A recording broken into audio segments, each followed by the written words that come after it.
Welcome back. We're continuing the news.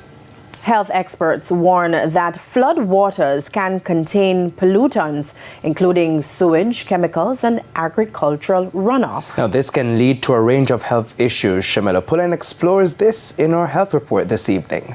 From waterborne diseases to mental health struggles, the effects of flooding on an individual's health can be quite devastating. The risk is infection if it is that you do consume the water, gastrointestinal diseases, and even direct contact, skin diseases, infections of the skin. If you get cuts, bacteria in the water, you get cellulitis, you could get septic. So exposure to stagnant water is not a good idea. Children, pregnant women, the elderly, and the disabled are among vulnerable groups mainly affected during flooding. Some persons during the event have candles and even generators inside, coal stoves burning. There's a risk of fires and burns and carbon monoxide poisoning.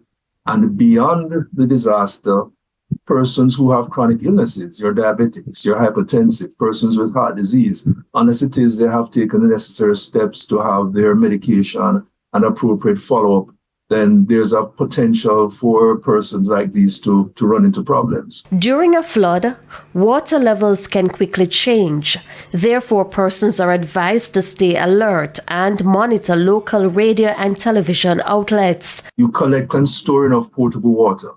You store enough food to last for maybe 2 or 3 days per person in your household.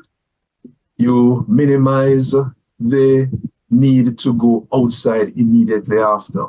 Persons who have their chronic illnesses, try and get your medication in advance, and stay warm within.